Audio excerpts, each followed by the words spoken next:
नमस्कार दोस्तों, महंगाई को लेकर आज तक पे एक डिबेट हो रहा था। इस डिबेट में भाजपा प्रवक्ता अजय आलोक, कांग्रेसी प्रवक्ता और सपाई प्रवक्ता तथा उद्धव ठाकरे के पार्टी के प्रवक्ता आनंद जी के बीच में फंस गए। फिर आगे आप लोग स्वयं देख लीजिए क्या हुआ। अंत तक जरूर देखिएगा, बहुत मजा आएगा। 1000 करोड़ रुपए का नुकसान तेल कंपनियों को रोजाना हो रहा है। त्याग को याद रखना अच्छा, होगा अजय जी, और आपको हमको भी त्याग करना आज क्या खा के आए हैं? बस पे चलिए, त्याग कीजिए। आपका घर का राशन तो ठीक चल रहा है। मेट्रो में चलिए, त्याग कीजिए। दुबे जी भी ऐसे देख रहे हैं तो घर के अंदर रहिए। दुबे जी भी साइड से देख रहे हैं। चलिए बाहर। अरे एक लखनऊ एक मुंबई से आया है शो के लिए, उनको भी बोलने दीजिए। चलिए जवाब दीजिए, ये जब सवाल ही नहीं पूछने दिए। अपने 3 मिनट के वक्तव्य में मैं उम्मीद करता था कि हमारे कांग्रेस पार्टी उनके प्रवक्ता देश के लिए खड़े होंगे, देश के लिए कुछ अच्छा देंगे, कुछ अच्छा सुझाव देंगे, लेकिन ना सिर्फ मोदी विरोध और मोदी जलन के अलावा कुछ नहीं। निहायत जलन खोट्टा है ये लोग। 44 करोड़ कह रहे हैं, 44 लाख करोड़ हम लोग खा गए। ये देश में जो एक्सप्रेसवे बन रहे हैं, ये राफेल खरीदे जा रहे हैं, ये हमारे भारतीय सेना को बुलेट प्रूफ मिल रहे हैं, ये लखनऊ सूट मिल रहे हैं, ये कहां से पैसा आया? हम नहीं खाए भाई साहब। तेल उधार खरीदने की आदत हमें नहीं थी, आप में थी। ऑयल बॉन्ड खरीद के देश को कर्जे में डुबा दिया, चुका हम रहे। गए वहां ये 44 लाख करोड़ बकवास करते हैं। ये एक सजेशन नहीं आया कि इसमें हम क्या कर सकते हैं। ओमान गए थे राहुल गांधी, अभी राहुल गांधी जी ओमान गए थे, क्यों नहीं ओमान ने बात किया कि युद्ध कैसे खत्म किया जाए? किससे मिलने गए थे ओमान? और ये प्राइवेट विजिट थी जिससे जवाब नहीं देते, बकवास करने के लिए खाली यहाँ पे आ गया। अनुराग जी बोलेंगे। 3 लोग हैं इधर, ना 3 लोग हैं। अनुराग जी आपस में बात कर ले, उधर देखिए ना। नहीं हो गया आपका। नहीं ये सब आप मीठा बन रहे हैं, हमको पता है। चलिए अनुराग जी माइक उठाइए। देखिए सवाल है, एक मिनट प्रोफेसर जी का अलग टैक्टिक करने लगे, धीरे से ऐसे करते हैं। अरे हम लोग अनुराग जी 3 लोग हैं। सुनिए अनुराग जी 3 बातें। अरे सुनिए तो, सवाल तो सुनिएगा ना, भाषण तो करना नहीं। 3 सवाल है। देश, किसी भी देश के पास उसका फॉरेक्स यानी जो विदेशी मुद्रा भंडार यानी सिंपल भाषा में डॉलर, वो सीमित होता है, जो अभी हमारे पास 700 अरब डॉलर के आसपास है, जो कि नेचुरल, मतलब उसमें कोई संकट की स्थिति नहीं है। लेकिन उसी डॉलर से हम क्या क्या विदेश से खरीदते हैं? फ्यूल यानी पेट्रोल डीजल, कच्चा तेल जो भी हम खरीदते हैं, फर्टिलाइजर जो किसानों के लिए अनिवार्य है, उसी से हम सोना, अन्य दवाइयां भी खरीदते हैं। तो अगर सोने को 1 साल तक छोड़ देंगे तो हमारे पास एक कुशन रहेगा कि हम भाई कच्चे तेल के निर्यात में या खरीद में या फिर फर्टिलाइजर की खरीद में कोई दिक्कत ना आए। अगर ये सब उपाय सुझाए जा रहे हैं, 1000 करोड़ रुपए का तेल कंपनियों को रोज नुकसान हो रहा है, तो क्या प्रॉब्लम है इसमें? सवाल ये है कि हमने तो सुना था जब भारतीय जनता पार्टी की सरकार आई थी तो मेक इन इंडिया होगा। तो जब सब मेक इन इंडिया अगर हो गया होता तो आज शायद हमें इतनी इंपोर्ट की जरूरत नहीं पड़ती। आज आयात का व्यापार घाटा कितना है? 240 अरब डॉलर। ये हम घाटे में जी रहे हैं। क्या घाटा है? और उसके बाद आज देखिए, जब भी हम चीजें खरीदते हैं, चाहे सोना खरीदते हैं, चाहे तेल खरीदें, हमें डॉलर में खरीदना पड़ता है। तेल और गोल्ड को मेक इन इंडिया कैसे करेंगे जरा बता दीजिए ना। बीच में नहीं बोला मैंने, आपका सम्मान किया। गोल्ड को मेक इन इंडिया कैसे करेंगे बता दीजिए, छात्र जानना चाहते हैं। अगर इस तरह से होगी तो मैं आपके बीच में बोल सकता था। मैंने समय, मेरी बात सुनिए। बीच में डिस्टर्ब करने से कोई आनंद आ रहा है क्या? आनंद आ रहा है क्या? तुमने देश को महंगाई में ढकेल के आनंद आ रहा है क्या? नहीं, देश को महंगाई में ढकेल के आनंद आ रहा है क्या? सवाल बात कर रहे हैं। ये वो लोग हैं जो देश की सच्ची बात को जनता के सामने जाना नहीं देना चाहते। आज डॉलर की क्या कीमत है बताइए? रुपए के मुकाबले कहां पहुंच गया है? 95 रुपए पे पहुंच गया है। और ये सोना और कच्चा तेल हम खरीदते हैं तो डॉलर में खरीदते हैं ना। इसके मतलब हमारा रुपया कितना कमजोर हो रहा है। अगर रुपया मजबूत होता तो शायद हमारी अर्थव्यवस्था मजबूत हो रही होती, लेकिन आपने ऐसा होने नहीं दिया। ऊपर से बातें कह रहे हैं। अभी अंजना जी ने मुझसे सवाल पूछा कि भाई 1000 करोड़ रुपया का नुकसान हो रहा है कंपनियों को। तो कंपनियों को जब फायदा हो रहा था 2015 में, तो कच्चा तेल 52 रुपए प्रति बैरल था। तब तो आपने पेट्रोल के दाम तो कम नहीं किए थे, पेट्रोल डीजल के। तब तो कंपनियां कमा रही थी। 2016 में 44 यहां पे डॉलर प्रति बैरल था। तब पेट्रोल डीजल का दाम कम नहीं हुआ, तब तो कंपनियां कमा रही थी।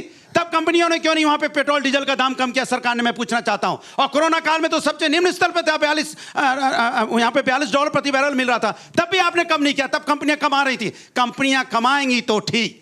अब जरा सा थोड़ी कंपनी को दिक्कत आई है तो सजा जनता भुगतेगी, तब सरकार नहीं भुगतेगी, तब सजा जनता भुगतेगी अगर कंपनी को नुकसान हो रहा है। लेकिन कंपनी को फायदा होता है तब सरकार चुप्पी साध जाती है। ये देश के अंदर हो रहा है, कमाल की बात है। आप सारी महंगाई, एक मिनट मेरी बात पूरी हो जाए। देखिए कैसे कमाल के लोग हैं, इनसे बातें करो। मैं थोड़ा सा हट रहा हूं मुद्दे से। नीट का पेपर लीक हुआ, रद्द हुआ, बच्चे ने सुसाइड कर लिया। जब सवाल पूछा जाता है कि लखीमपुर के बच्चे ने सुसाइड किया, जिम्मेदार कौन? तो पता क्या बोलेंगे? 70 साल से तो आपकी सरकार थी।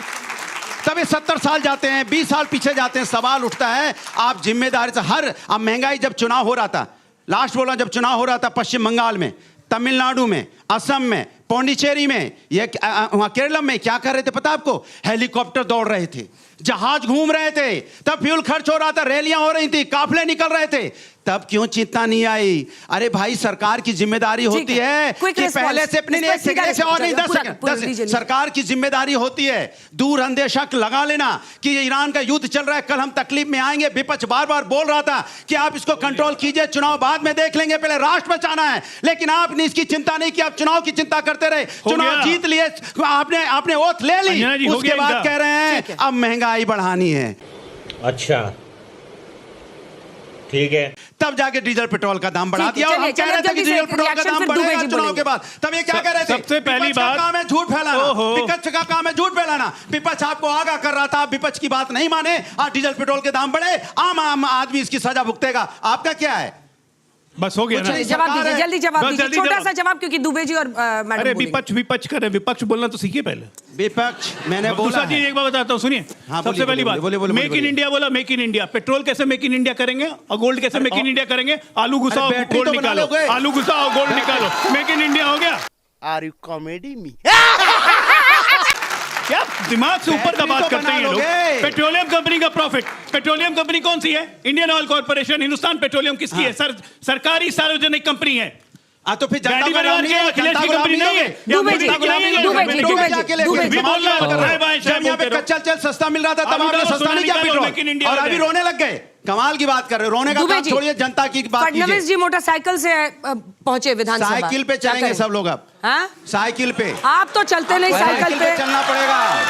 अब मैं आपको बता रहा हूँ, इनके कुछ नेता चलने लगे हैं, बीजेपी के चलने लगे। अच्छा, आने वाले दिनों में सभी को साइकिल पे चलना पड़ेगा। हम सारे लोग, कितने लोग हैं? लगभग 200-300 लोग हैं। आपको मंजिल तक पहुंचाएगी, आपको स्वास्थ्य भी अच्छा रखेगी। गुरुजी को ले जाएंगे अभी बाहर, आना पड़ेगा, कैमरे के साथ ले जाएंगे और इनकी गाड़ी आपको दिखाएंगे। गाड़ी नहीं होती है, गाड़ी होती है इनकी, जिससे ये आए होंगे। भगवान करे आपके मुंह में घी शक्कर, भगवान करे आपके मुंह में घी शक्कर। बोल तो रहा हूँ। दुबे जी मोर्चा संभालिए और पहले बता दीजिए किधर से बैटिंग करने वाले हैं। आजकल आप बहुत राष्ट्रवाद के नाम पर इधर झुके झुके से नजर आते हैं, लेकिन ये 3-3 रुपए की जो लोगों की बोझ पर असर पड़ रहा है, सीधा